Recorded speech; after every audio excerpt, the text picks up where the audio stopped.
If you've ever been hooked by the gripping stories of Gold Rush or are drawn to the awe-inspiring journeys of real-life legends, this is something you definitely won't want to miss. Join us as we delve deep into Tony Beets' remarkable rise to fortune, his shocking decision to step away from the spotlight, and the emotional legacy he's leaving behind. What happens when a gold mining legend decides to walk away? Tony Beets, aka the King of the Klondike, has spent decades building an empire, but his latest move has left his family in tears, and trust us, it's not what you think. Tony Beets is far from your average gold miner. He's larger than life, turning dirt into dreams and transforming a humble Yukon claim into a multi-million-dollar empire. If you've watched Gold Rush, you've probably heard his booming voice, witnessed his fearless decisions, and laughed at his colorful language. But behind that tough exterior lies a man who's built more than just a fortune. He's created a legacy as rugged and complex as the Klondike itself. Ever wondered what it takes to go from nothing to owning millions in gold claims? Tony's journey began in the Netherlands, where he was just a young man searching for opportunity in Canada. But success didn't just fall into his lap. It was the result of hard work, risk-taking, and a fierce Viking spirit. From taming massive dredges to surviving brutal winters, Tony proved that fortune truly favors the bold. But here's where it gets interesting. A fortune isn't just about gold and numbers. It's about the weight it carries for those closest to you. Tony's success has lifted his family, but it's also cast a long shadow over them. His wife, Minnie, has been his unwavering rock, while their kids, Monica, Kevin, and Mike, are forging their own paths. Sometimes in his shadow, sometimes breaking free, each of them is navigating what it means to carry on Tony's legacy. This is where the heart of the story truly beats. What happens when a fortune grows so vast it outgrows the man who created it? Is it a blessing or a burden? Can you even imagine inheriting a gold empire and trying to make it your own? Tony Beets' journey isn't just about gold. It's about grit, love, and the messy, beautiful chaos of family. As we dig deeper into the Beets' golden tale, we'll discover how this fortune shapes not only their bank accounts but their hearts, their relationships, and their futures. Stick around for a story that goes beyond riches. It's a story of what it means to carry a legacy. Before Tony Beets became the tough-as-nails mining legend we know from Gold Rush, he was just an 18-year-old kid from the Netherlands with a dream and a suitcase full of ambition. Can you imagine leaving everything familiar? Your home, your family, your country, at that age to chase a dream on the other side of the world? Well, that's exactly what Tony did. And no, he didn't just hop on a plane. He took a giant leap of faith that many of us only dream of. At first, Tony wasn't a miner. Nope. He worked a string of odd jobs just to survive, from milking cows to working in construction. But it didn't take long for him to realize his true calling lay in something far more adventurous. With hopes of striking it rich, Tony set his sights on Canada, the wild, untamed Yukon. The Klondike goldfields were calling, and who could resist? The stories of the Klondike Gold Rush were enough to fire up anyone's imagination. So, with a bag of dreams and a heart full of determination, Tony made his move. But Tony didn't take the easy route. He headed straight for the heart of gold country, Dawson City. And let's be clear, this wasn't your average move to the city situation. The Yukon was harsh. Freezing winters, rugged terrain, and endless uncertainty. But Tony didn't flinch. He was in it for the long haul. He started out as a machine operator for a mining company, learning the ropes and slowly building the skills that would one day make him a legend. From there, Tony knew he had to take bigger risks to truly make it big. And boy, did he take risks. By the mid-80s, he had purchased his first gold claim, Paradise Hill. But it wasn't handed to him. Tony earned it, and that's when the real magic began. From there, Tony's mining empire took off like a wildfire. He didn't just buy more claims. He resurrected old dredges, restored them to their former glory, and became one of the wealthiest miners in the Klondike. It wasn't just about digging for gold. It was about belief. Believing that what you put in is what you get out. Tony didn't just strike gold in the earth. He struck gold in life. His journey, from a small village in the Netherlands to the vast, unforgiving wilderness of the Yukon, is proof that with enough grit, a little luck, and a whole lot of courage, you can change the course of your future. And let me tell you, this is only the beginning of Tony's epic journey. Stick around. Things are about to get even more exciting. Now, let's talk about Tony's rise to fame. It wasn't just about digging for gold. It was about thinking bigger, pushing boundaries, and taking risks most people wouldn't dare to. After securing his first gold claim, Paradise Hill, Tony wasn't content to settle for the basics. He didn't just show up with a shovel and pickaxe like the old-timers. Oh no. His mind was always working, always thinking about how to do things better, faster, and more efficiently. Tony restored massive old dredges, those enormous machines that were once the heart of mining history, and brought them back to life. Who else was doing that? Hardly anyone. And that's how he started making a name for himself. But here's the catch. When you start making waves, people start noticing. And in Tony's case, it wasn't just the mining world. In the mid-2000s, the producers of Gold Rush came calling. They wanted to show the real-life struggles of people trying to strike it rich in the Yukon, and they needed someone larger than life. Enter Tony Beets. With his thick Dutch accent, tough-as-nails attitude, and fearless approach to mining, he was a natural fit for the show. But here's where things got really interesting. Gold Rush wasn't just about showing off Tony's gold mining skills. It was about his family too. Suddenly, the Beets family was in the spotlight. Tony's wife, Minnie, became a strong presence on the show, managing everything behind the scenes. His kids, Kevin, Monica, and Mike, were all hands-on in the operation. The Beets family's gold rush wasn't just something happening on TV. It was their real-life grind, played out for millions of viewers. Think about it. How many people do you know who started their career only for it to be broadcast to millions around the world? Tony Beets went from being a tough independent miner to a reality TV star. And with that shift, his fortune and family went from being relatively unknown to being thrust into the public eye every single week. Isn't it wild how a TV show can turn your life upside down? Imagine if your family's personal struggles, triumphs, and everything in between became the subject of weekly episodes. How would you feel about the whole world watching? When you think of Tony Beets, you probably picture his larger-than-life personality and his tough-as-nails reputation on Gold Rush. But behind that persona, Tony's rise to becoming one of the wealthiest and most influential miners in the Yukon can be boiled down to one thing: smart, strategic investments. Take those historic dredges, for example. In the gold mining world, these old, rusted machines weren't just scrap metal. They were untapped gold mines, just waiting for someone with vision to see their potential. Tony didn't look at them and think, "That's a piece of junk." No, he saw an opportunity. He bought them, restored them, and put them back to work. It wasn't luck. It was Tony's uncanny ability to spot value where others saw none. And those dredges? They weren't just cool antiques. They were workhorses that helped him unearth millions of dollars in gold. In an industry where efficiency is everything, these dredges gave Tony a massive edge. They weren't just tools, they were game changers. Now let's talk about Tony's land claims.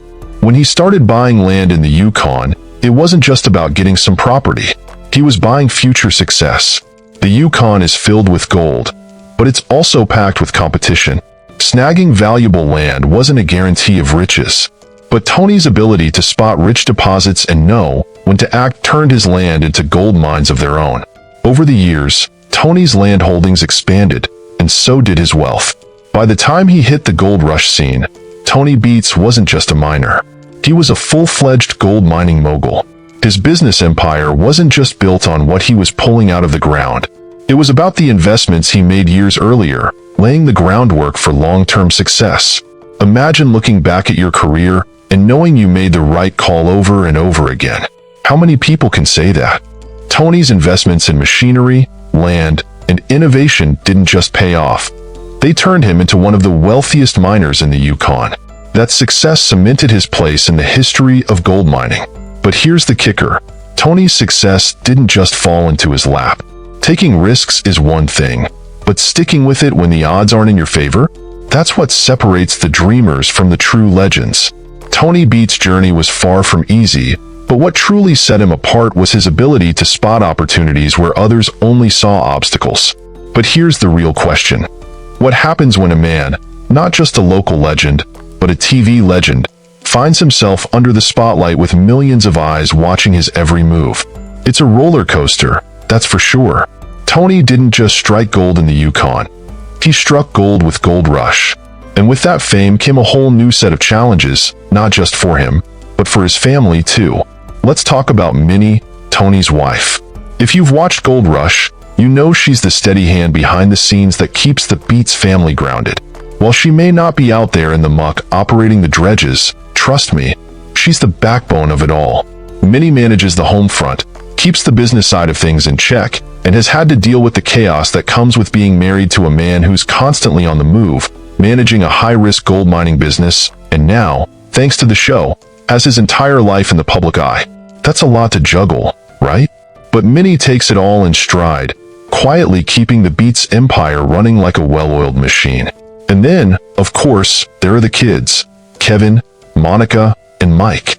They didn't just grow up around this gold rush lifestyle, they were in it, right from the start. But it's one thing to watch your dad work from the sidelines, and another entirely to jump in headfirst.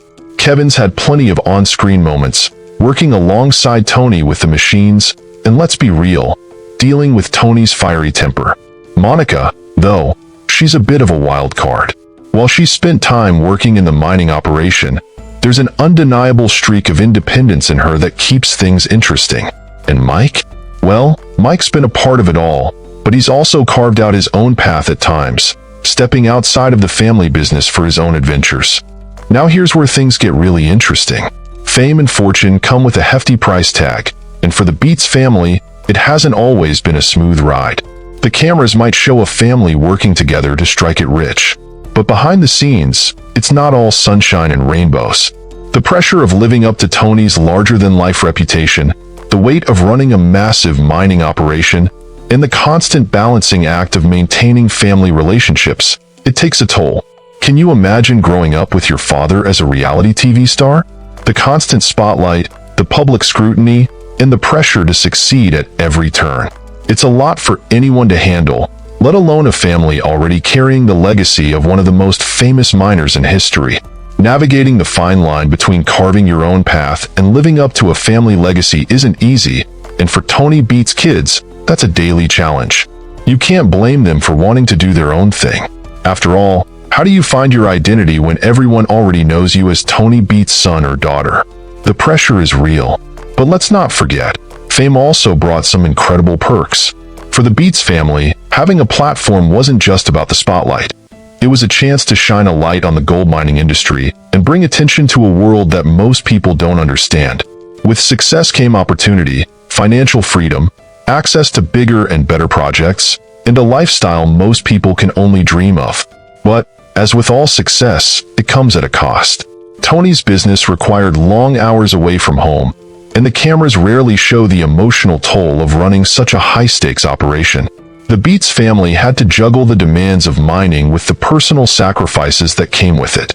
The road to Tony's success was far from smooth, and his family had to learn how to navigate their own roles in the ever-growing empire. But the story doesn't end there. As the Beets family journey continued, the next chapter began to unfold. It's one thing to watch your father bust his back in the mining world. It's another thing entirely when it's your turn to step up and take the reins. And that's exactly what happened. Tony's kids, Kevin, Monica, and Mike, found themselves taking on leadership roles within the family business. Let's talk about Kevin. He's by far the most visible of the Beets kids on Gold Rush.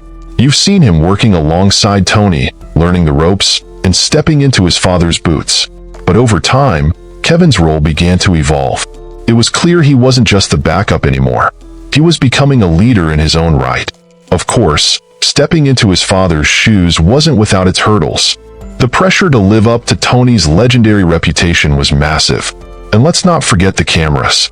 Imagine trying to make life-altering business decisions while millions of eyes are watching and judging every move you make. Talk about the ultimate test of nerve, right? Then there's Monica. If Kevin is the steady hand, Monica is the firecracker. Independent, bold, and always ready to shake things up. She's not one to simply follow in Tony's footsteps. Her ideas don't always align with her father's, and that's exactly what makes her such a powerful force within the Beets family. Monica isn't afraid to challenge the status quo, bringing fresh perspectives and innovative ideas that could be just what the family business needs as it enters a new chapter. But with that independence comes a challenge. How do you carve out your own identity while carrying the weight of a famous family legacy? It's a delicate balancing act, and one that Monica has had to master as she juggles her personal ambitions with the reality of being part of the Beets dynasty.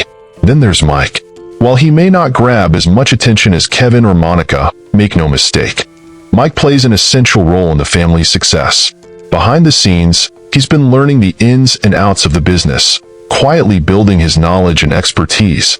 Like his sister, Mike's journey hasn't come without challenges.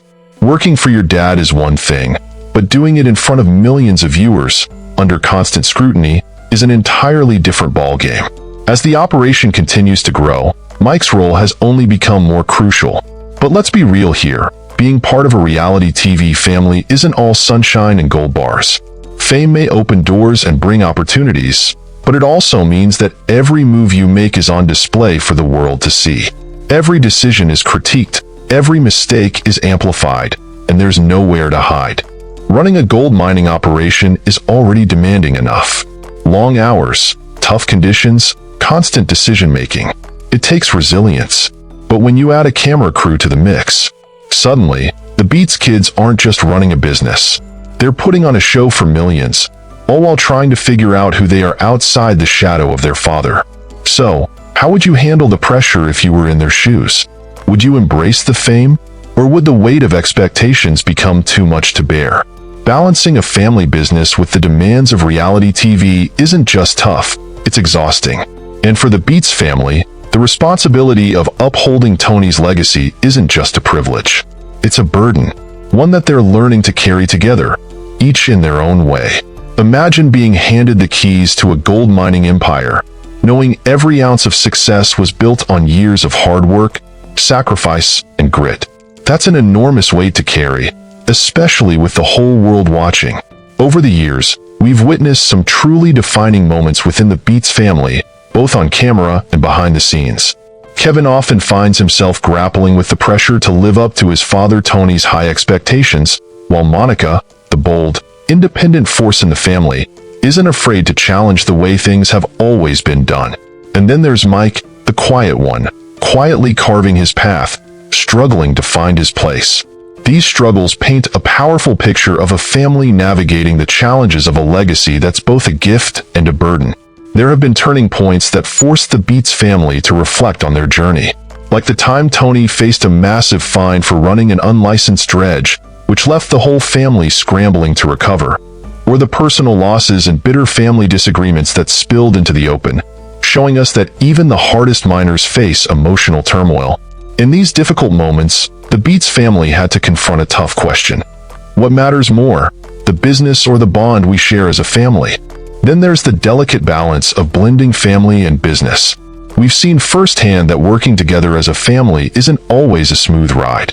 Add fame, fortune, and the weight of managing a multi-million-dollar operation, and it's no wonder tensions can run high. How do you make decisions when each one could impact not just the business, but also your closest relationships? It's a fine line to walk, and one wrong move could send everything spiraling. But conflict isn't the only story here. Money can expose both the best and the worst in people, especially within a family. Who takes charge? How are tough decisions made? And what happens when the younger Beets have different visions for the future of the business? These questions could tear them apart or bring them closer together. But it's not all about the drama. The Beets family has had plenty of moments of true connection too. The pride Tony feels when he watches his kids take on more responsibility. The unwavering support from Minnie, his rock through it all. Despite their differences, the Beets family shares a common goal, keeping the dream alive and pushing forward together. And that leads us to the burning question. Will Tony's legacy bring his family closer or tear them apart in the years ahead? On one hand, their shared history and the empire Tony has built could act as a powerful force, uniting them as a solid, unbreakable family unit capable of facing any challenge. But on the other hand, the immense pressure of maintaining such a massive mining operation, combined with inevitable differences in how they see things, could create deep divides that are tough to heal. So, what's your take? Can the Beets family strike gold in their relationships just as they've done in the mine? Or will the weight of Tony's legacy become too heavy for them to bear? Honestly, we're all hoping for a happy ending, right?